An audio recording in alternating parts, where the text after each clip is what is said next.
Olá, meus irmãos, boa noite. Que a graça e a paz do Senhor Jesus Cristo seja com cada um de vocês. Bem-vindos ao nosso estudo bíblico desta quinta-feira e a minha oração é para que Deus continue abençoando a você e a sua família. Hoje, então, daremos continuidade ao nosso estudo bíblico e antes nós faremos uma oração, lembrando dos aniversariantes desta semana. Deixa eu mencioná-los aqui. No domingo, quando iniciou a semana, o seu Ademir completou mais um ano de vida. Foi lembrado no culto à noite, né, seu Ademir? Mais uma vez, os nossos parabéns.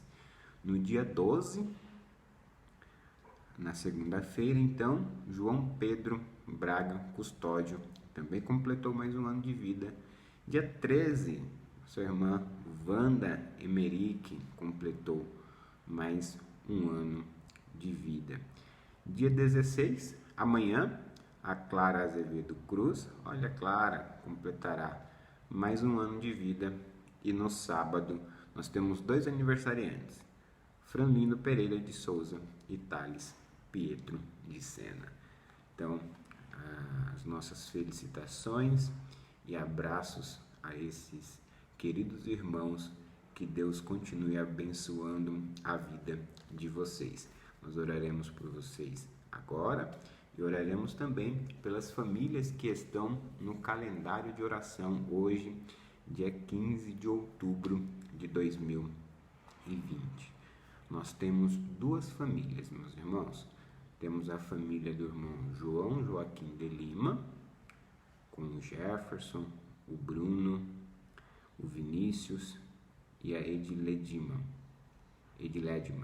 perdão. E também nós temos a família do nosso irmão Jonas Vladislau Dobinco, com a Raziel Vladislau. Então, nós oraremos por esses dois irmãos que estão no calendário de oração também, e pelas suas respectivas famílias. Oremos, meus irmãos. Pai, agradecemos ao Senhor por mais um dia que o Senhor concedeu a nós. O Senhor, em tua providência, tem sustentado-nos e tem dado a nós oportunidade de nos mover, pensar, viver e existir em Ti, Senhor. Então, que toda a nossa vida seja para Ti e para o Teu louvor. Peço agora, Pai, uma bênção especial em favor dos irmãos que estão completando mais um ano de vida. Que o Senhor derrame as suas bênçãos sobre a vida deles. Assim também, Senhor, pelos irmãos que estão, pelas famílias que estão no calendário de oração. Pai, o Senhor que supre as necessidades, possa visitá-los neste instante e concedê-los o que eles precisam para o louvor da Tua glória. Rogamos também, Senhor, que abençoe este estudo, que nos conduza, nos ilumina, para que tenhamos um bom aprendizado da Tua palavra e cresçamos para a Tua glória. Oramos assim em nome de Jesus Cristo. Amém. Abra comigo a sua Bíblia, irmão, no Evangelho segundo escreveu Mateus, capítulo de número 6. Evangelho segundo escreveu Mateus, o capítulo de número 6, nós leremos dos versículos 25 ao 34.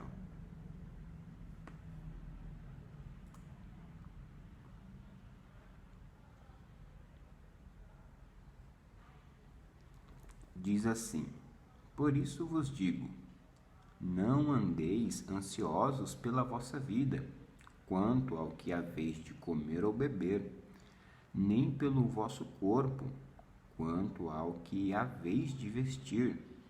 Não é a vida mais do que o alimento e o corpo mais do que as vestes? Observai as aves do céu, não semeiam, não colhem, nem ajuntam em celeiros. Contudo, o vosso Pai Celeste as sustenta. Porventura, não valeis vós muito mais do que as aves?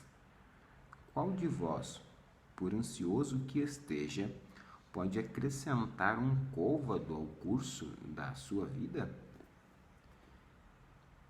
E por que andais ansiosos quanto ao vestuário? Considerai como crescem os lírios do campo. Eles não trabalham nem fiam. Eu, contudo, vos afirmo que nem Salomão, em toda a sua glória, se vestiu como qualquer deles. Ora, se Deus veste assim a erva do campo, que hoje existe e amanhã é lançada no forno, quanto mais a vós outros, homens de pequena fé. Portanto, não vos inquieteis dizendo: que comeremos, que beberemos, ou com que nos vestiremos? Porque os gentios é que preocupam todas estas coisas. Porque os gentios é que procuram todas estas coisas. Pois vosso Pai Celeste sabe que necessitais de todas elas. Buscai, pois, em primeiro lugar, o seu reino e a sua justiça, e todas estas coisas vos serão acrescentadas. Portanto, não vos inquieteis com o dia de amanhã, pois o amanhã trará os seus cuidados. Basta ao dia o seu próprio mal. Falaremos um pouco, meus irmãos, sobre a providência de Deus. O que é a providência de Deus e qual o benefício da providência divina. Certamente a palavra soberania é mais conhecida por nós ou por muitos cristãos do que a providência. Alguns cristãos, é verdade, quando ouvem falar a palavra soberania, até arrepia a espinha, né? Porque não conseguem compreender a soberania de Deus, mas certamente conseguem compreender a providência de Deus. Mas o fato é que a soberania de Deus é a sua providência a nós. É Deus agindo por nós. Então, nós vamos procurar entender o que é a providência de Deus. Neste texto que nós lemos, ele está dentro de um contexto maior, que é o Sermão do Monte, tão conhecido Sermão do Monte do nosso Senhor Jesus Cristo. E a partir do versículo 19, Jesus aqui ele começa a fazer um alerta contra as riquezas e o apego aos bens materiais. Ele faz este alerta mostrando um contraste entre o tesouro celestial e o tesouro terreno. E nos versículos que nós lemos, nós podemos observar um outro alerta ou um consolo que Jesus Cristo dá aos seus discípulos. Em primeiro lugar, nós temos que ter em mente que a preocupação demasiada, a preocupação exagerada por coisas materiais, de modo que domine o nosso coração, é um pecado, porque demonstra a nossa falta de confiança em Deus. Então, nós podemos sim nos preocupar com algumas coisas, por exemplo, o sustento mesmo, né, da nossa família, da nossa casa, se vamos ter condições de pagar um aluguel, por exemplo, de conseguir honrar os compromissos, enfim, todas essas preocupações são pertinentes, mas aqui Jesus Cristo nos diz que a preocupação exagerada é uma falta de confiança em Deus. Jesus, ele, para demonstrar isso, ele faz um contraste entre as aves, entre os lírios do campo e os homens. Veja o que está no versículo 26.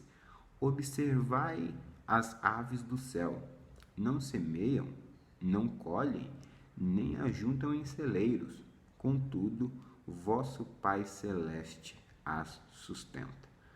Porventura, não valeis vós muito mais do que as aves?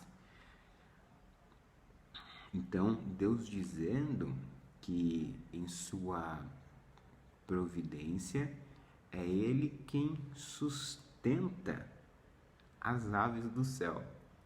E agora, observe o versículo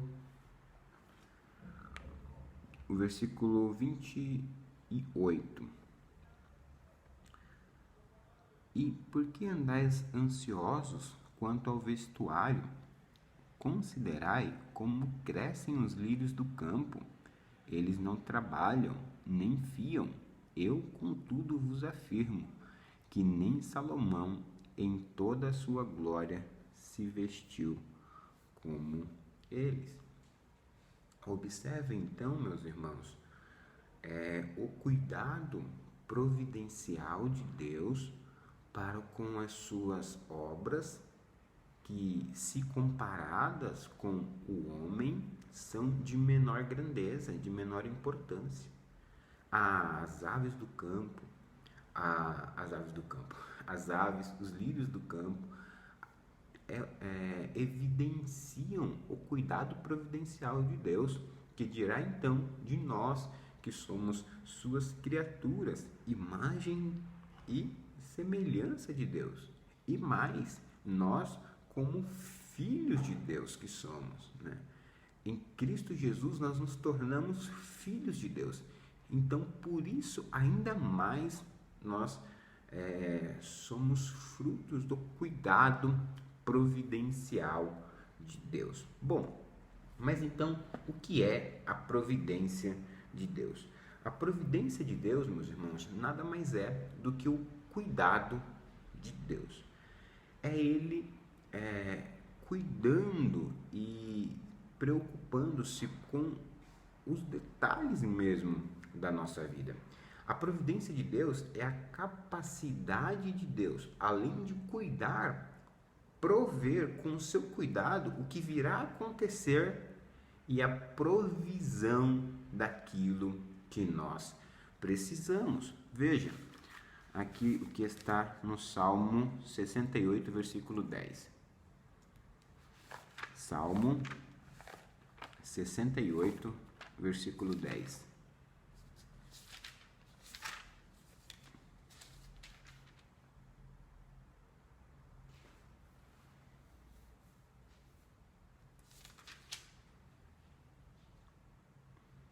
Diz assim: aí habitou a tua grei, em tua bondade, ó Deus, fizeste provisão para os necessitados. Fizeste provisão para os necessitados.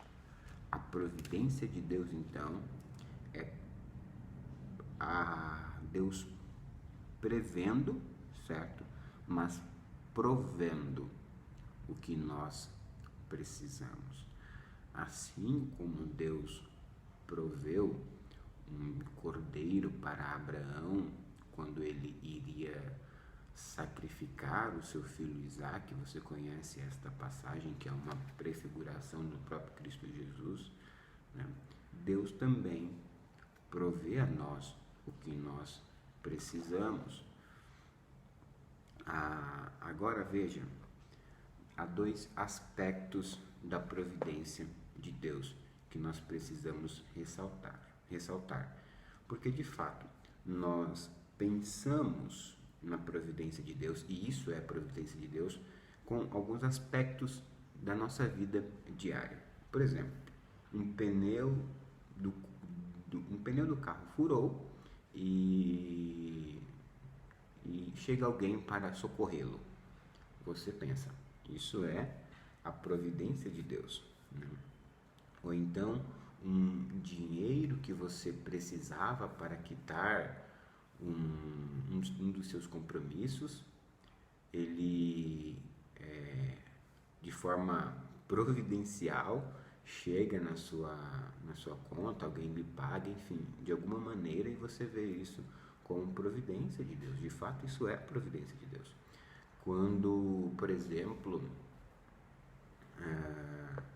uma pessoa, né, por quem você estava orando, que estava enferma ou iria passar por um procedimento cirúrgico, passa por esse procedimento cirúrgico e tem a sua saúde recuperada, você vê isso como a providência de Deus. Isso é a providência de Deus. Até nas mínimas coisas nós podemos ver a providência de Deus. Por exemplo, quando nós chegamos no horário marcado em uma consulta médica ou em um compromisso que nós tínhamos. Chegar no horário em São Paulo é quase uma providência de Deus, né? É quase não. Mas de fato, irmãos, a providência de Deus está nesses mínimos detalhes. Deus agindo, Deus com a sua mão, cuidando e fazendo com que todas as coisas convirjam para a sua glória. Mas a providência de Deus tem então mais dois elementos. Veja, tem essas coisas, essas providências, certo, dos pequenos detalhes, mas tem mais dois elementos. Veja o Salmo 36 e o versículo 6. Salmo 36 e o versículo 6.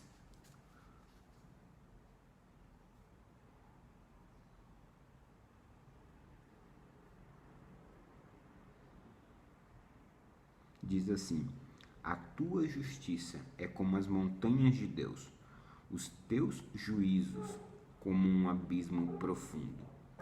Tu, Senhor, preservas os homens e os animais. Então tem um outro aspecto da criação, melhor dizendo, da providência de Deus, que é a sua preservação do homem e dos animais, de todas as coisas que Deus criou. Veja então que conforme nós temos seguido o detalhe dos nossos estudos, Deus decreta todas as coisas, Deus cria todas as coisas pela sua palavra, todas as coisas vêm a existir, mas Deus sustenta todas as coisas, Ele governa todas as coisas.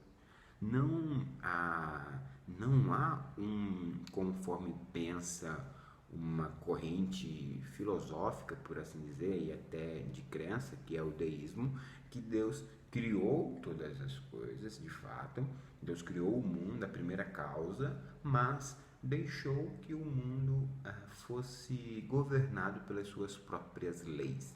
Não, aqui nós vemos o salmista falando que Deus, ele preserva os homens, preserva os animais.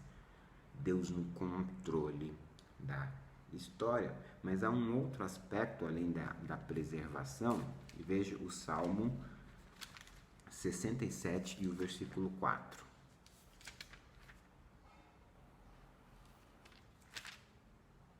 Salmo 67 e o versículo 4.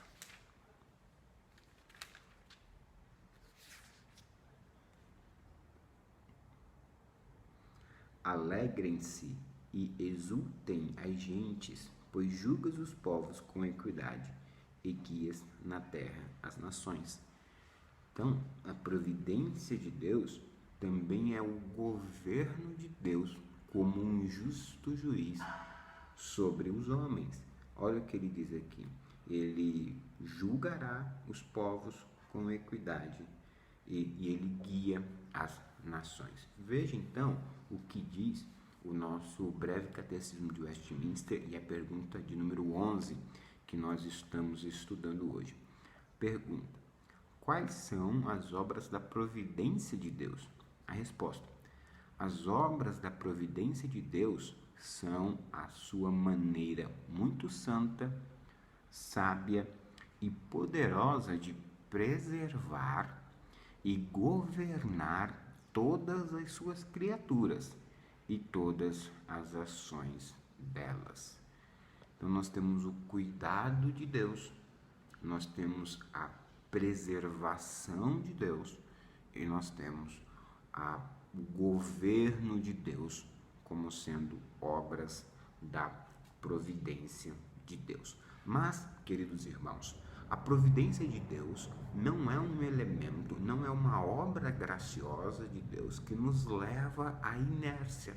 Você pode pensar, bom, já que Deus me providenciará o que eu preciso, logo eu vou ficar tranquilo, de boa, né? Sossegado.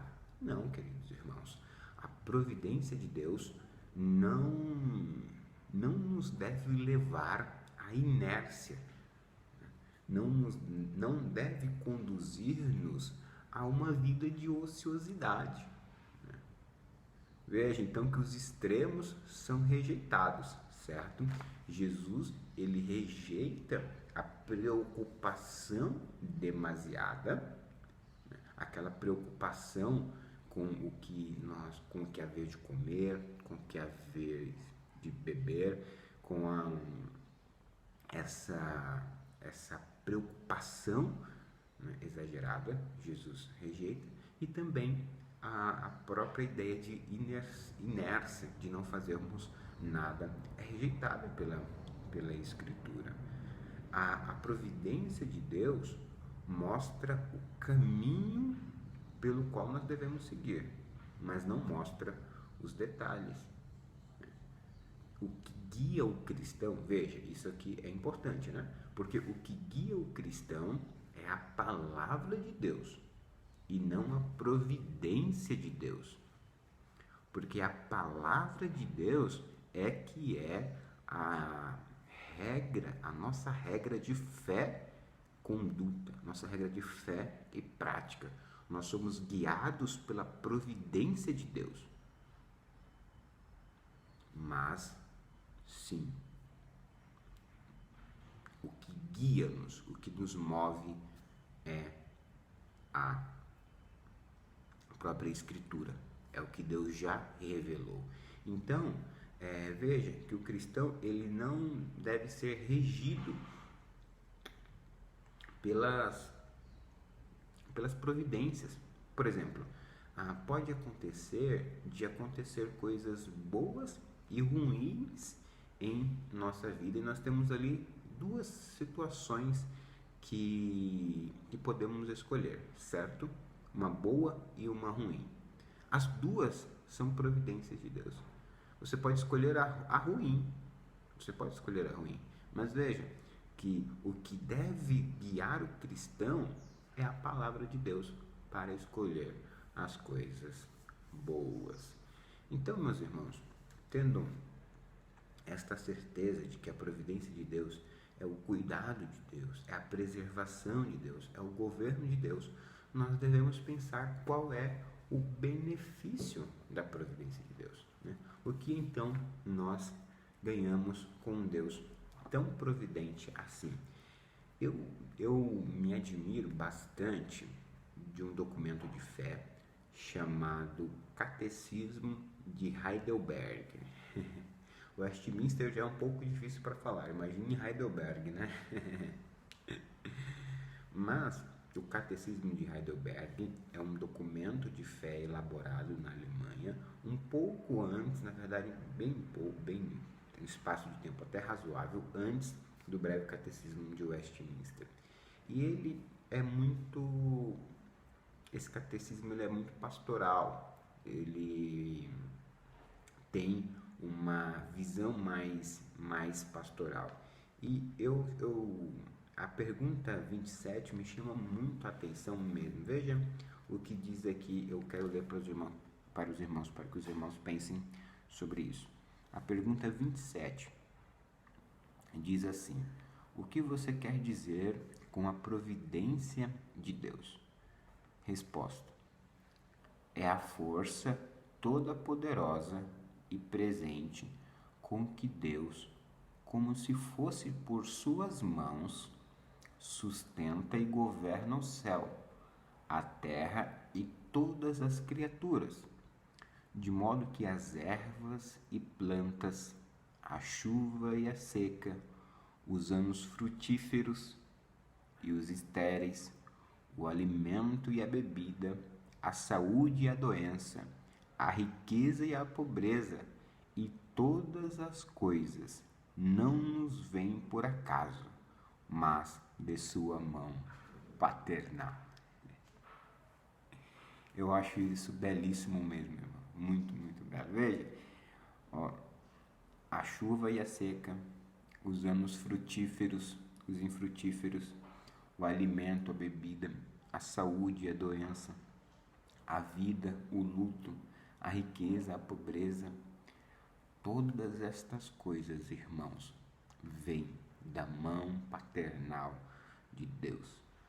Deus é Pai, e como Pai, Ele providencia para nós tudo o que nós precisamos, quer sejam coisas boas, quer sejam coisas ruins, mas sabemos que todas as coisas cooperam para o bem daqueles que amam a Deus, daqueles que são chamados filhos de Deus. Então, veja que a providência de Deus é para o nosso conforto. É para o nosso conforto porque, em primeiro lugar, podemos ter paciência quando as coisas vão contra nós. Paciência quando as coisas estão contrárias. Isso mesmo. A providência de Deus deve nos levar a, no momento de angústia, se você está passando por um momento desse, um momento angustiante, chato, preocupação, você olha para isso e fala assim: Gessé, não tem como eu não ficar preocupado. É fácil você ler aí, mas eu estou preocupado. Mas, se assim você está, eu quero convidá-lo a descansar na providência de Deus, a ter paciência que essa situação Deus está usando para o seu bem. A prisão, por exemplo, de José parecia para ele sem sentido quando ele foi preso depois da casa de Potifar. A prisão era sem sentido. Ir para o Egito, então, muito mais sem sentido. Mas faz sentido agora, sem dúvida alguma. A escravidão dos hebreus no Egito não fazia sentido algum para eles. Pelo contrário, mas faz sentido agora, porque Deus estava preservando, sustentando um povo, formando um povo. Matar o Messias faz sentido agora, não na época. Então, talvez Deus saiba o que está fazendo com essa sua dor. Ele conhece o seu sofrimento e Ele não o deixará sozinho. Deus sabe o que está fazendo. A segunda coisa é que a providência é para o nosso conforto, porque podemos ser gratos quando as coisas vão bem. Nós vimos ali o que eu falei: riqueza, pobreza, doença, saúde. Quando as coisas vão bem, então o nosso coração pode ser um coração grato, porque entendemos que é Deus quem dá todas as coisas. Essa expressão de um coração grato guia o cristão nos detalhes pequenos da sua vida. É você entender que um prato de comida que está na sua mesa é a providência de Deus. E você ora pelo prato, pelo alimento, porque você entende que é o cuidado de Deus na sua vida. Por isso que nós oramos à mesa. Porque nós entendemos que o pão nosso de cada dia é o Pai que nos dá. Então é o nosso coração expressa uma gratidão a Deus pelo cuidado providencial, pela mão paternal de Deus. É isso que nós entendemos, né? Quando uma viagem vai muito bem e não fura o pneu, nós agradecemos por isso. Mas quando acontecem alguns percalços na viagem, nós também agradecemos ao nosso Deus. Por fim, a providência de Deus é para o nosso conforto, porque podemos ter confiança no futuro. Veja, o fato é que todas as suas preocupações podem se tornar realidade, mas Deus nunca será infiel a você. Ele vai sempre conduzi-lo e ele vai sempre ouvir você. Deus está trabalhando, é o que Isaías nos diz, que Deus trabalha, Deus sempre trabalhou e Ele está trabalhando para ajudar e auxiliar o seu povo. Agora retornemos ao Evangelho de Mateus para concluirmos o capítulo 6.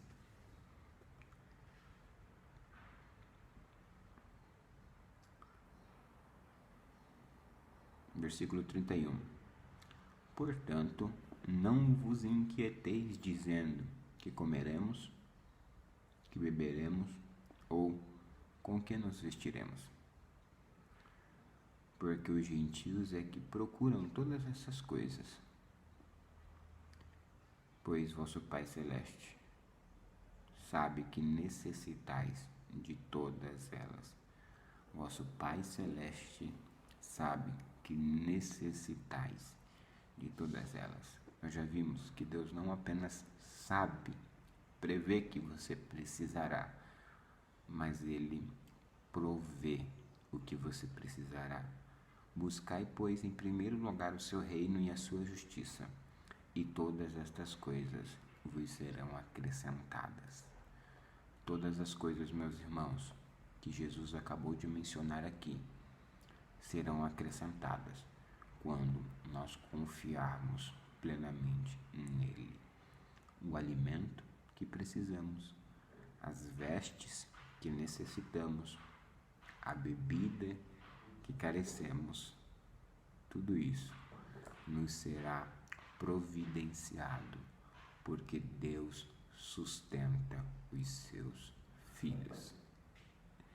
Se você que é homem sustenta os seus filhos, se preocupa com os seus filhos, e você é um baita de um pecador, imagine Deus que é santo, justo e puro. O seu conforto final, a sua esperança última é que nenhum fio de cabelo cai da sua cabeça sem que o seu pai saiba. Que dirá então de todas as demais coisas que você precisa? Confie, pois, neste Pai amoroso, bondoso e misericordioso. Oremos, meus irmãos. Pai, obrigado pela tua providência, obrigado pelo teu sustento, obrigado, Senhor, por cada coisa, cada detalhe que o Senhor tem dado a nós, que nós não nem imaginamos, nem sonhamos, mas o Senhor tem providenciado a nós. Obrigado, Senhor, por isso. Nos dá este conforto e esta certeza, sabendo que o Senhor está no controle de todas as coisas e providencia aquilo que nós precisamos. Nos dê também, Senhor, paciência para entendermos que este momento adverso com o qual nós estamos passando é também a tua providência e que é o teu cuidado para nós, fazendo com que todas as coisas se tornem boas. Senhor, nos dê esperança para o futuro, sabendo que o que nós mais precisávamos, que era a salvação em Cristo Jesus, o Senhor nos concedeu. E as demais coisas, portanto, o Senhor há de nos dar. Oramos assim, em nome de Jesus Cristo, nosso Senhor. Amém. Amém, irmãos? Deus abençoe a sua vida e a vida da sua família. Um abraço especial ao Ben, filho do Jonatas, que está acompanhando o nosso estudo bíblico. Jonatas, no final de semana, na semana passada, me mandou um vídeo, a televisão passando e o Ben assistindo o estudo bíblico. Deus abençoe você, viu? Um abraço, meus irmãos. Até domingo pela manhã, se Deus assim nos permitir. Fiquem com Deus.